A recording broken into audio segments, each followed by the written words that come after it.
Assalamualaikum warahmatullahi wabarakatuh. Halo Sobat Diari, apa kabar? Kembali lagi dengan Kak Ausi dan Kak Selsa yang akan menemani Sobat Diari untuk belajar ilmu pengetahuan alam. Kali ini Kak Ausi dan Kak Selsa akan mengajak Sobat Diari untuk belajar materi kelas 5 tema 2, yakni udara bersih bagi kesehatan. Sebelumnya, ayo kita ingat lagi salah satu ciri-ciri makhluk hidup, yaitu bernapas. Iya, semua makhluk hidup itu bernapas, mulai dari tumbuhan, hewan, dan manusia. Bernapas merupakan proses menghirup udara yang mengandung oksigen atau O2 dan mengeluarkan karbon dioksida atau CO2. Setiap jenis makhluk hidup memiliki cara atau sistem pernapasan yang berbeda-beda loh. Oleh karena itu, yuk kita simak bagaimana cara makhluk hidup bernapas. Pernapasan pada hewan. Seperti halnya manusia, hewan juga bernapas. Namun, sistem pernapasan hewan berbeda-beda sesuai dengan jenisnya. Yang pertama, pernapasan pada cacing tanah atau vermes. Jadi, cacing tanah itu tidak memiliki alat pernapasan yang khusus. Cacing tanah bernapas melalui permukaan kulit. Oleh karena itu, kulit cacing selalu basah dan berlendir yang berfungsi untuk memudahkan penyerapan oksigen dari udara. Sehingga cacing menyukai tempat yang lembab untuk menjaga supaya kulit tubuhnya selalu basah dan berlendir. Di bawah permukaan kulit cacing yang tipis terdapat pembuluh udara. Sehingga saat udara masuk melalui kulit, oksigen akan diikat oleh darah. Pada darah cacing terkandung hemoglobin yang berfungsi untuk mengikat oksigen. Oksigen yang telah diikat oleh hemoglobin akan diedarkan ke seluruh tubuh. Kemudian, zat sisa pembakaran yang berupa karbon dioksida dan uap air akan dikeluarkan dari tubuh melalui permukaan kulit. Kedua adalah alat dan sistem pernapasan pada serangga atau insekta. Serangga memiliki alat pernapasan yang berbeda dengan hewan yang lain, yakni berupa trakea yang merupakan sistem tabung yang memiliki banyak percabangan di dalam tubuh. Percabangan trakea disebut dengan trakeola. Trakea berfungsi untuk mengedarkan oksigen langsung ke semua sel tubuh serta organ dan menyerap karbon dioksida dari semua sel tubuh untuk dibuang. Udara masuk ke dalam trakea melalui spirakel atau pori-pori kecil yang terletak di permukaan tubuh serangga. Kemudian, udara akan diedarkan melalui pembuluh udara kecil. Sel-sel tubuh serangga mengambil oksigen langsung dari pembuluh udara kecil tersebut. Karbon dioksida dari sel akan mengalir ke trakeola lalu dibuang melalui lubang spirakel. Ketiga, alat dan sistem pernapasan pada ikan atau Pisces. Ikan bernapas dengan organ khusus berbentuk lembaran tipis berwarna merah muda, selalu lembab menyerupai saringan yang disebut dengan insang. Insang berada di belakang rongga mulut pada kedua sisi kepala ikan dan biasanya dilindungi oleh selaput operkulum. Insang juga berfungsi sebagai alat pengeluaran garam-garam dan sebagai penyaring makanan. Untuk mendapatkan cukup oksigen, mulut ikan dan insang bekerja bersama-sama seperti pompa isapan air. Pertama-tama, tutup insang akan menutup. Secara bersamaan, mulut terbuka dan dinding mulut akan mengembang. Saat itulah air terisap masuk. Kedua, rongga mulut menyempit dan mulut menutup. Secara bersamaan, tutup insang akan terbuka. Akibatnya, air keluar dari mulut dan melewati insang. Saat itulah, oksigen dari dalam air terserap dan karbon dioksida akan dikeluarkan. Keempat, alat dan sistem pernapasan pada hewan amfibi. Hewan amfibi merupakan hewan yang hidup di darat dan di air. Contoh hewan amfibi adalah katak. Pada saat masih kecebong, katak hidup di dalam air dan bernapas menggunakan insang. Insang kecebong terletak di luar tubuhnya dan terdiri atas lembaran-lembaran kulit halus yang mengandung kapiler darah. Setelah berumur 9 hari, kecebong bernapas menggunakan insang dalam. Kemudian, insang akan menyusut seiring dengan perkembangan dan pertumbuhannya, serta mulai berfungsinya paru-paru, hingga katak muda pun tumbuh menjadi katak dewasa. Katak dewasa akan bernapas menggunakan paru-paru dan permukaan kulitnya. Di dalam paru-paru katak terdapat banyak gelembung udara yang sangat kecil berselaput dan penuh dengan kapiler darah. Di dalam gelembung udara tersebut, oksigen akan diserap dan karbon dioksida dikeluarkan. Selain dengan paru-paru, katak juga bernapas melalui kulit. Permukaan kulit katak selalu basah untuk memudahkan penyerapan oksigen dari udara. Berikutnya adalah pernapasan pada reptil. Reptil bernapas menggunakan paru-paru. Udara akan masuk melalui hidung, lalu ke batang tenggorokan, lalu ke paru-paru. Paru-paru reptil terletak di dalam rongga dada dan dilindungi oleh tulang rusuk. Pada reptil yang sering berkubang di air seperti buaya, lubang hidupnya dapat ditutup. Contoh reptil antara lain adalah ular, kadal, biawak, buaya, dan cicak. Selanjutnya adalah alat dan sistem pernapasan pada burung atau aves. Burung bernapas menggunakan sepasang paru-paru yang terletak di dalam rongga dada. Udara yang mengandung oksigen akan masuk melalui lubang hidung pada pangkal paruh burung sebelah atas. Kemudian, udara masuk ke pembuluh udara yang disebut dengan trakea. Dan dari trakea, sebagian udara akan masuk ke paru-paru dan sebagiannya lagi akan masuk ke kantong udara. Saat tidak terbang, burung akan menghirup udara sebanyak-banyaknya dan sebaliknya, pada saat terbang, burung tidak menghirup udara. Udara dihembuskan dari kantong udara ke paru-paru. Selain sebagai tempat menyimpan udara, kantong pada burung juga membantu pada saat terbang, membantu mencegah hilangnya panas tubuh yang terlalu besar, serta memperkeras suara. Yang ketujuh, alat dan sistem pernapasan pada mamalia. Mamalia merupakan jenis hewan yang menyusui anaknya, di mana terdapat dua jenis mamalia, yakni mamalia darat dan mamalia air. Contoh mamalia darat antara lain kambing, sapi, kerbau, dan kuda. Sedangkan contoh mamalia air antara lain paus, duyung, dan lumba-lumba. Organ atau alat pernapasan mamalia terdiri atas hidung, pangkal tenggorok, batang tenggorok, dan paru-paru. Seperti pada gambar sistem pernapasan pada kuda di mana terdapat hidung, trakea, paru-paru, dan di dalam paru-paru terdapat bronkiolus, alveolus, pembuluh vena, dan pembuluh arteri.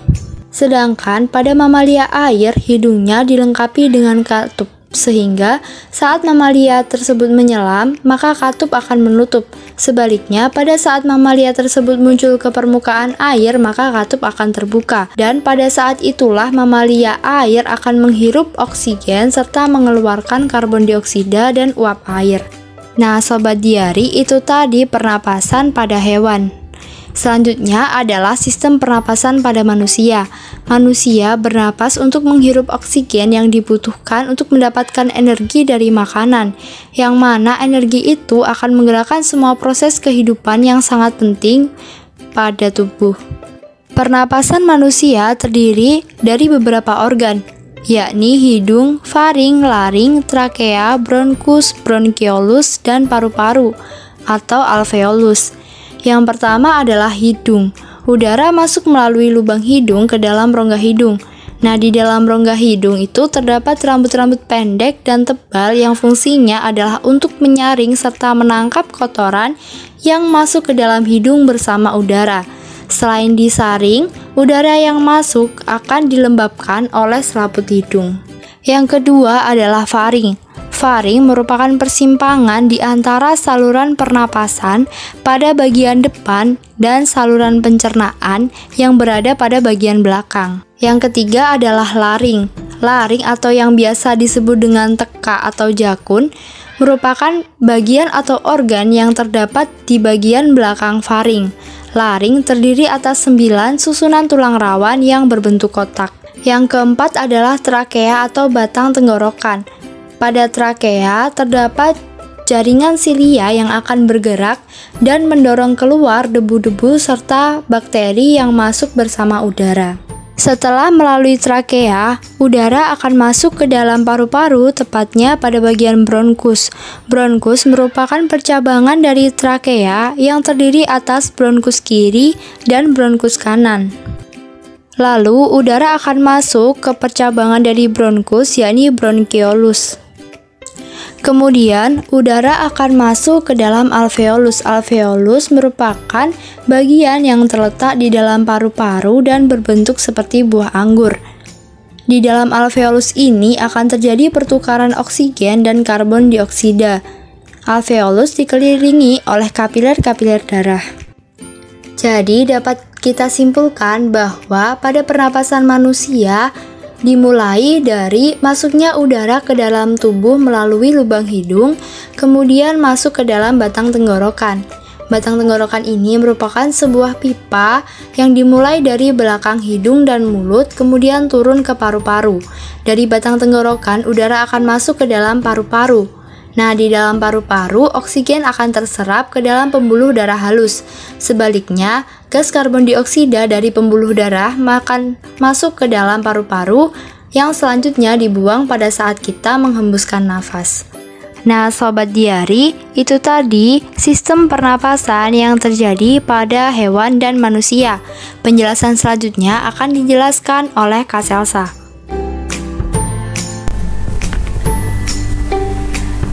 Hai adik-adik, karena kalian tadi sudah belajar bersama Kak Austin mengenai cara tubuh mengelola udara bersih, sekarang saatnya kalian belajar sama Kak Selsa tentang pentingnya udara bersih bagi kesehatan. Udara bersih adalah udara yang sehat dan tidak tercemar. Apa sih udara tercemar? Udara tercemar merupakan udara yang sudah tercampur dengan karbon dioksida seperti asap kendaraan, limbah pabrik, dan asap. Udara bersih penting sekali bagi pernafasan manusia dan hewan, karena dengan udara bersih manusia dan hewan dapat terhindar dari berbagai penyakit pernafasan.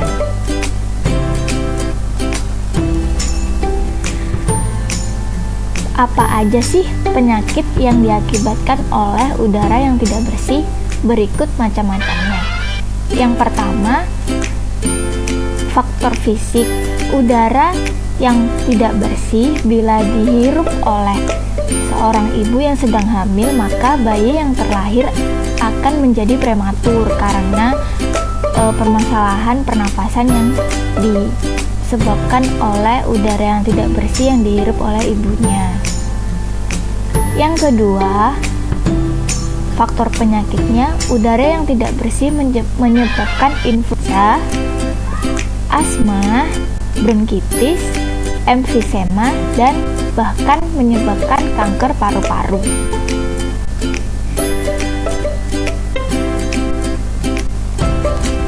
Upaya apa aja sih yang bisa dilakukan untuk menjaga udara tetap bersih dan sehat?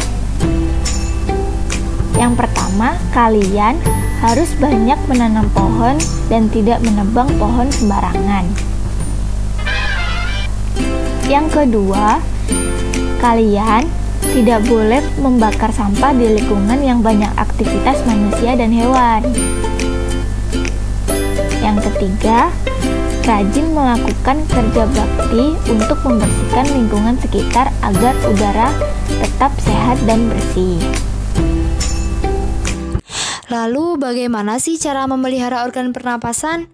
Jadi ada beberapa cara yang dapat kita lakukan untuk menjaga dan memelihara organ pernapasan. Yang pertama, menjaga kesehatan organ pernapasan. Menjaga kesehatan organ pernapasan dapat dilakukan antara lain yang pertama dengan makan makanan bergizi supaya daya tahan tubuh kita dapat terjaga dengan baik. Yang kedua, berolahraga secara teratur supaya alat-alat pernapasan dapat terlatih dengan baik sehingga dapat bekerja dengan baik. Yang ketiga, istirahat dengan cukup. Dan yang keempat adalah tidur dengan posisi yang benar, yakni miring ke kanan dan jangan tidur dalam keadaan telungkup. Kemudian yang kedua adalah menghindari zat-zat yang dapat merusak organ pernapasan. Antara lain, tidak merokok dan menghindari paparan asap rokok dikarenakan paparan asap rokok mengandung banyak racun. Yang kedua, menggunakan masker terutama saat berada di lingkungan yang kotor. Yang ketiga, mengurangi konsumsi makanan dan minuman dingin karena jaringan paru-paru sensitif terhadap dingin. Dan yang terakhir adalah menghindari makanan serta minuman yang mengandung banyak gula dan bahan kimia karena dapat merangsang lendir pada paru-paru, sehingga kapasitas udara yang disimpan dalam paru-paru akan lebih sedikit.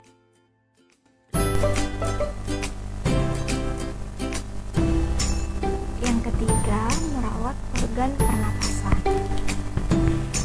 dengan cara membersihkan rongga hidung secara teratur. Bulu halus dan rambut hidung berfungsi menyaring kotoran seperti gambar di samping. Kemudian memeriksa kesehatan pernapasan secara teratur ke dokter.